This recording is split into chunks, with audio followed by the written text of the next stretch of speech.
Hi, I'm Dr. Richard Bulzachelli for Catholic Studies Academy.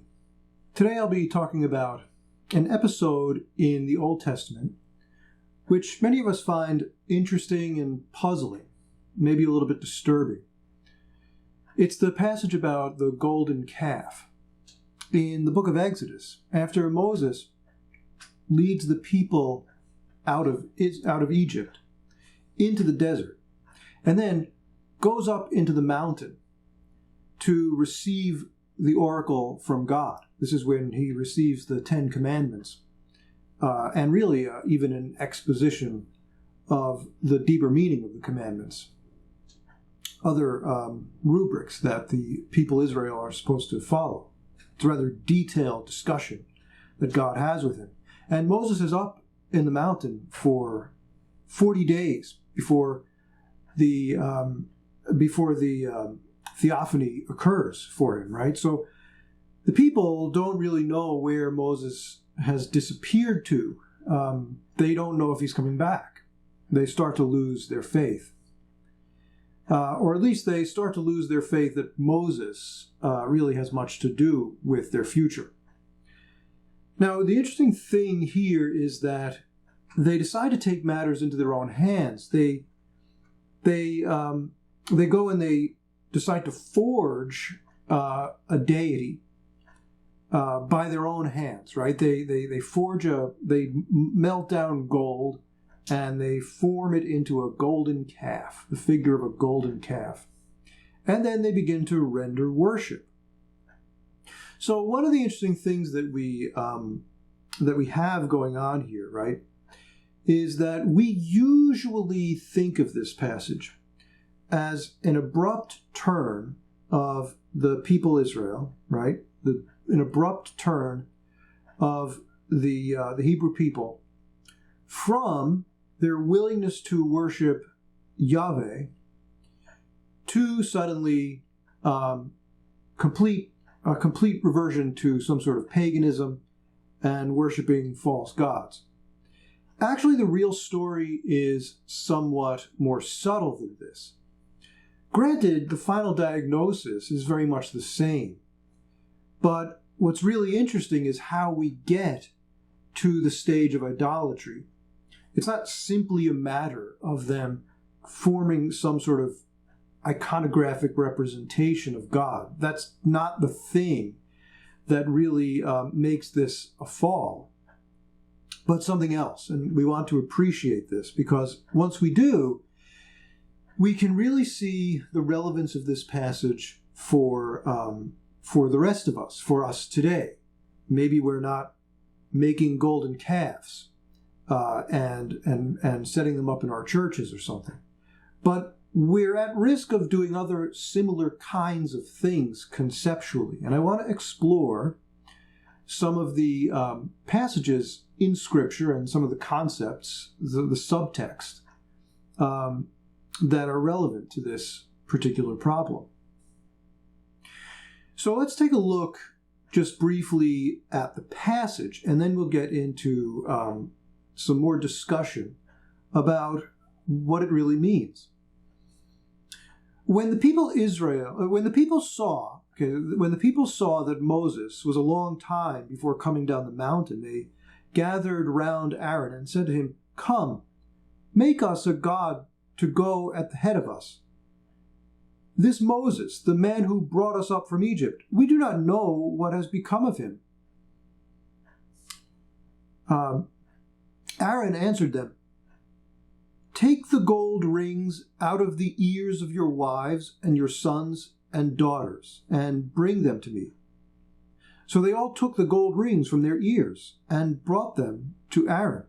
He took them from their hands, and in a mold melted the metal down and cast an effigy of a calf. "Here is your God, Israel," they cried, "who brought you out of the land of Egypt." Observing this, Aaron built an altar before the effigy. "Tomorrow," he said, "will be a feast in honor of Yahweh." And so, early the next day, they offered holocausts and brought communion sacrifices. Then all the people sat down to eat and drink, and afterwards got up to amuse themselves. Well, that's the passage where they make the golden calf and worship it. But if you notice a subtle point, it's actually quite obvious, but it's subtle to us because we're used to thinking about this passage in a certain way, and we stop paying attention after a while.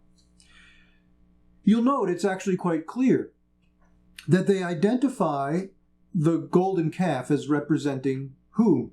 The God who led them out of the land of Egypt. And they say that we'll hold a feast in honor of whom? Yahweh. All right, so this is Yahweh, the God who led them out of Egypt. That's interesting, because God is not pleased by this representation. Then Yahweh spoke to Moses, "Go down now, because your people, whom you brought out of Egypt, have apostatized. They have been quick to leave the way I marked out for them. They have made themselves a calf of molten metal, and have worshipped it and offered its sacrifice. Here is your God, Israel, they have cried, who brought you up out of the land of Egypt." Yahweh said to Moses, "I can see how headstrong these people are. Leave me now. My wrath shall blaze out against them and devour them. Of you, however, I will make a great nation." Well, that's interesting. Now, Moses goes on to intercede for the Hebrew people and prevent God from simply wiping them off the face of the earth and starting from scratch from Moses' descendants. That doesn't mean they completely get off the hook. In fact, there's quite a there's quite a serious punishment to follow, like which involves actual death. Right? There's capital punishment as a result of this sin. But note, right? I want to be very clear. Moses intercedes and prevents God from just wiping them off the face of the earth, and the words that God uses here, he says, "My wrath shall blaze out against them and devour them." Okay, now we begin to see coming to light what actually is happening in this passage, what makes it so sort of intriguing from a cultural historical perspective. It helps us to understand a little bit about the drama that's going on in the Old Testament. So, one of the things that we find here, right, is that God in the Old Testament doesn't refer exactly to Egypt. For example, in the passage about the burning bush, he doesn't say Egypt, he says the sons of Ham. Ham, in the book of Genesis, was a son of Noah. And when Noah got drunk, Ham looked upon his father in his nakedness. That is kind of a euphemism of sorts that we find in the scriptures. Looking upon someone in his nakedness has sexual connotations. The precise meaning of it is a little bit ambiguous, and I suppose broader context in any particular reference might bring that out. But we find in the book of Leviticus that this phrase comes up a fair amount in discussions of incest and other sort of sexual crimes. So we don't really know precisely what the sin of Ham was against Noah, but it was something that would have been practiced in some way or another, right? It would have been sort of an acceptable thing to have done in some of the pagan societies that in the book of Exodus we see God's people going to displace, right? So when they go and take the promised land, they're taking the promised land away from a wide range of pagan communities in which practices of that type being referred to in the book of Leviticus and the reference here in the story about Noah and Ham that would have. These are the kinds of things that they would have engaged in. Various sorts of sexual abominations. But I mention this, that the Egyptian people are called sons of Ham because Ham has a child whose name is Canaan. Right? So the Canaanites are in the biblical narrative, right, seen as sons of Canaan, sons of Ham. So in other words, there is a sort of continuity between Egypt and Canaan. Why is that important? It's because the promised land is generally considered, right, the land of Canaan, the Canaanites, the descendants of Ham, the descendants of Canaan, are the people who live there. Now, these people are not of a different race as such from the Hebrew people. They really belong to the same genealogy. Okay, so for example, actually, this is very interesting. Contemporary genetic studies of known Canaanite burial sites have shown, right, that the genetic lineage of the Canaanites is not, in fact, extinct, although the Bible talks about a sort of genocide against the Canaanites at the hands of the Hebrew people. In fact, the gene pool does not disappear, and we don't know exactly what that means, but one of the obvious explanations for this, right, is that the Hebrew people and the Canaanites are not actually two different races at all. They're two different cultures, yes, but they're not two different races.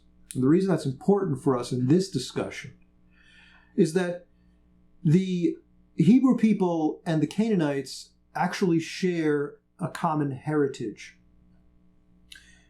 But the Hebrew people now have received revelation from Yahweh. They know who God is, the true and only God. They know God, right? And in the knowledge of God and faith in God, they set out to displace a false religion that holds people otherwise identical to themselves in bondage. And what is that false religion? Well, of course, the Canaanites worshipped many gods, but among the gods that the Canaanites worshipped was a particularly fearsome god who, for all intents and purposes, we would recognize today as the devil. He went by the name Moloch. Now, this Moloch was depicted in Canaanite religion in the form of a calf or a bull, okay? So it was a bull cast out of bronze.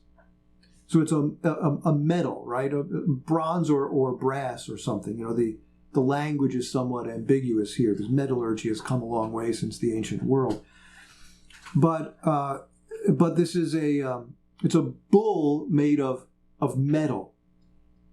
That's how they would depict it. And we don't know a great deal about the way worship of Moloch occurred, but we do have some broad outlines of it. One thing we know for sure is that Moloch was worshipped through human sacrifice, specifically through child sacrifice.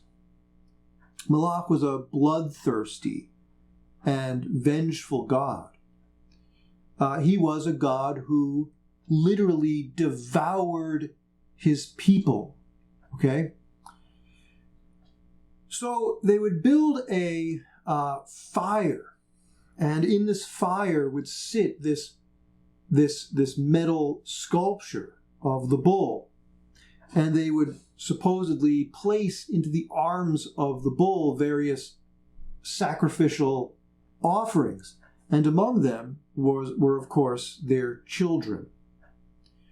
Now, in the Bible, of course, this issue this actually is referred to quite a number of times, and And I want to look at some of those passages. They're rather intriguing. So the first time we see this mentioned explicitly in the Bible, we find it in Leviticus chapter 18, verse 21. You shall not give any of your offering to offer. You shall not give any of your offspring to offer them to Moloch, nor shall you profane the name of your God. I am the Lord. Now, this is, of course, this particular translation, right, uses the word Lord. In the Hebrew text, we see the name of God. I am Yahweh. You shall also say to the sons of Israel. So now this is later, a couple of chapters down the road, right? This is a little bit more of a lengthy passage, right? In Leviticus chapter 20, verses 2 through 5.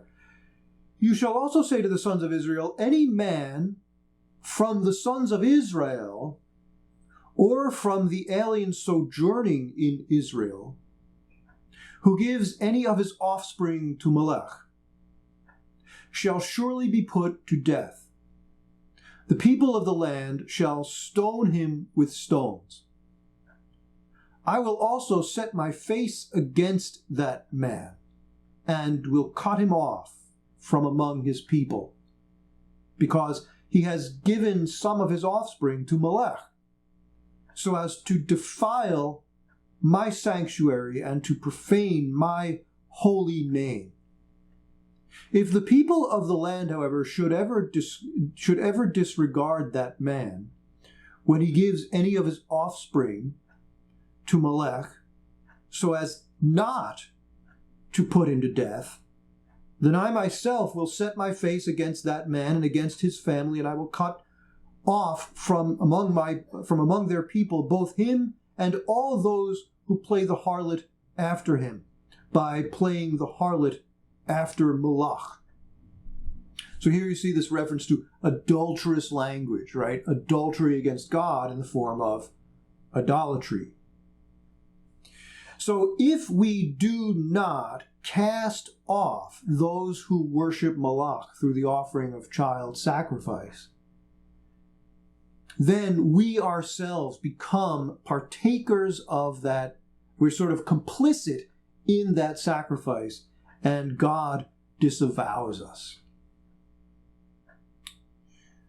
Now we see also, right, that the why. Let's pause for a minute and ask ourselves, why is this coming up? Why is this coming up at all?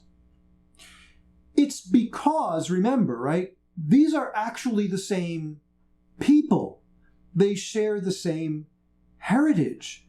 Turning back the clock by generations and generations, the Hebrew people who go to claim the promised land had once come from that place. Let's remember that Abraham had once been Abraham, who came from Ur in Chaldee, in the regions of Babylonia. This is the Canaanite. Land, right? So what we have here is a warning, right? Not to revert to old ways, not to revert to pagan ways, but instead to embrace the covenant which God had forged with Abraham, a revelation of the truth about himself, which ultimately sets us free from the bondage of paganism in all of its darkness and its culture of death. So, moving on to 2 Kings chapter 23, verse 10, we see this. He, that is Hosea, also defiled Topheth. Now, this defiling is a good thing. Okay, so Topheth is a terrible place, right? Topheth, which is in the valley of the son of Hinnom, Ben Hinnom. In the New Testament, we know this place as Gehenna. Okay, that no man might make his son or his daughter pass through the fire for Moloch. So he destroys essentially the place of worship of Moloch, which is in Gehenna, Ben Hinnom, which is where it's at the bottom of the hill in the valley. So it's in the valley at the bottom of the hill where Jerusalem is built. So now, again, in Jeremiah chapter 32, verses 31 through 35, we see this chastisement. Indeed, this city has been to me a provocation of my anger and my wrath from the day that they built it, even to this day, so that it should be removed from before my face. Notice this language that we've seen before, right? Removal from before God's face, right? Because of all the evil of the sons of Israel and the sons of Judah, which they have done to provoke me to anger. They, their kings, their leaders, their priests, their prophets, the men of Judah, and the inhabitants of Jerusalem. They have turned their back to me and not their face. Though I taught them, teaching them again and again, they would not listen and receive my instruction. But they put their detestable things in the house which is called by my name to defile it. They built the high places of Baal that are in the valley of Ben Hinnom, again, Gehenna, to cause their sons and their daughters to pass through the fire to Moloch, which I had not commanded them, nor had it entered my mind that they should do this abomination, to cause Judah to sin. Okay? Notice here this really stark contrast between the way God chooses to be worshipped and the way of worship toward Moloch. God has not commanded this. Now, in Acts of the Apostles, we have a quote in a long speech from the lips of Stephen the deacon before he's martyred, right? And the quote is of Amos chapter 5, verses 25 through 27, but not in the Masoretic text, rather from the Septuagint, the Greek version of the Old Testament. And that's important because the two passages here don't read quite the same way. So let's listen to what Stephen has to say and the reference he makes in quoting from the book of Amos. Our fathers were unwilling to be obedient to him, that is to God, or to Moses, right? But repudiated him in their hearts and turned back to Egypt. They turned back to Egypt in their hearts, okay? Saying to Aaron, make for us gods who will go before us. See, now we're back to the golden calf story, aren't we? For this Moses, who led us out of the land of Egypt, we do not know what happened to him. At that time they made a calf and brought a sacrifice to the idol, and were rejoicing in the works of their hands. But God turned away and delivered them up to serve the host of heaven, as it is written in the book of the prophets. So here's the quote from Amos in the Septuagint. It was not to me that you offered victims and sacrifices 40 years in the wilderness, was it, O house of Israel? You also took along the tabernacle of Moloch and the star of the god Romphah, the images which you made to worship. I also will remove you beyond Babylon.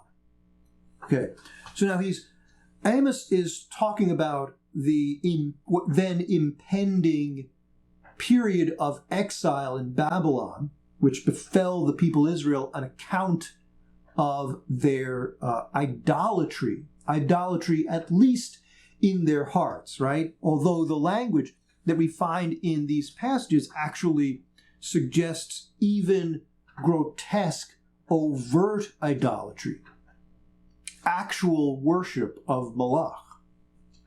It's this that helps us to understand really what's going on in the passage about the golden calf. And now I'm going to explain this to you.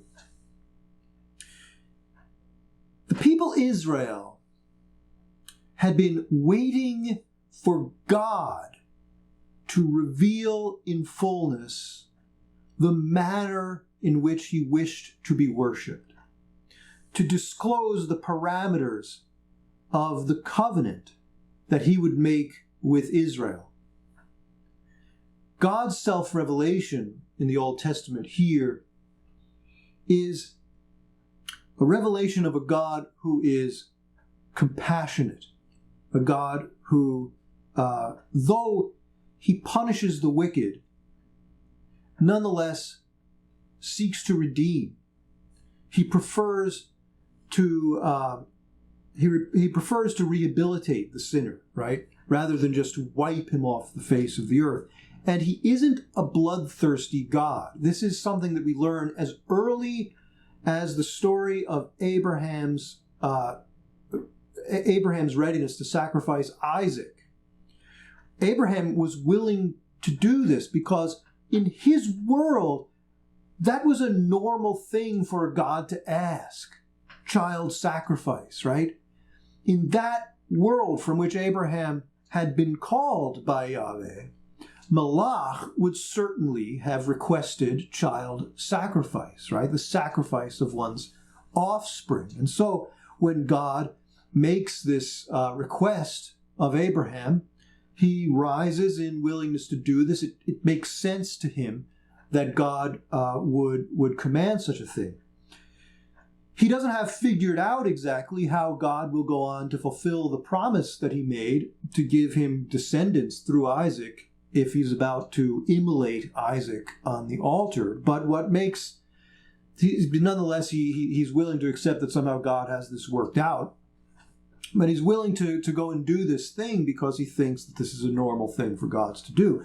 What's really important about that passage is not only what we learn about Abraham's responsiveness to God, but we learn something about God too in that passage. There we see a direct confrontation between Yahweh and the Canaanite gods, from whose grip he's liberating Abraham and his descendants. God doesn't want Isaac to be slaughtered, in fact. He wants Abraham to be willing to give God absolutely everything without hesitation, in radical faith that God can do whatever it is that he says because he has command over creation itself. Thus isn't limited, right, by any of the finitude that we find in this world, including the finitude that presents itself through death. Abraham clearly exhibits that he has this kind of faith in God. But God doesn't actually desire human sacrifice. And we see that then in the covenant as it's established in the Old Testament, right, that God absolutely forbids such sacrifice as abominable. And thus, the figure of Moloch, this horned bull, right, becomes a representative in our minds, right, of the devil himself.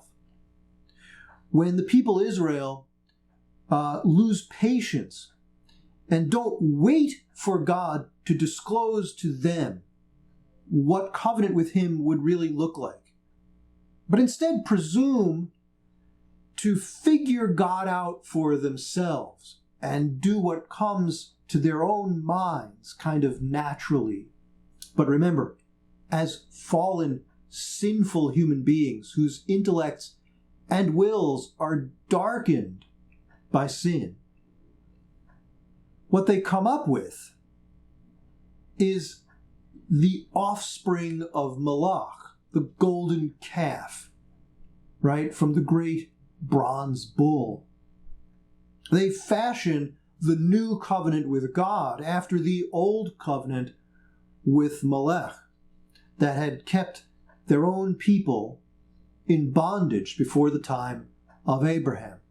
And so they revert, right, as it were, back into paganism after having left the sons of Ham and headed, right? They're headed to take Ham's sons' land and to impose upon it a new covenant, right? Yet they revert to the very same kind of behavior as the Canaanites. It's a terrible episode. It shows a radical sort of futility, right? That human beings in the fallen world, if we move away from God's self-revelation and we begin to sort of think about God only according to the terms that we ourselves can figure out, only according to what makes sense to us as fallen human beings, we begin to cast God in rather dark and terrifying terms. But when we hear God, when we have patience to listen to God and let Him reveal Himself to us, when we actually say, open the Scriptures and find out who God is according to His own Word, then we see a different picture of God, and we begin to see that there are things that make sense to us that don't make sense in light of God's own self-revelation, and things that we might assume about God, which in fact are not the case. Concretely, a danger in our own time is that we are willing to revert to many pagan ways of thinking. One of the main practices here, right, we find, is not only the casting of innocence, the casting of children, a sort of sacrifice of children to the god Moloch for the sake of the prosperity of the people, something which many in our own time have seen as analogous, right, to the way in which we've turned abortion into something sacred in our society, but also along the same lines, in the same passages in which we find these kinds of condemnations of child sacrifice to the god Moloch, we also see once again, going back to the figure of Ham in the story about Noah, the numerous sorts of sexual sins that the Bible condemns, shows to be contrary to the will of God, which again in our society we have once again come to embrace. Interestingly enough, in both cases we can hear people in the Judeo-Christian tradition make the outlandish claim, absolutely contrary to Scripture and tradition, that their embrace of these things actually reflects the purity of their faith.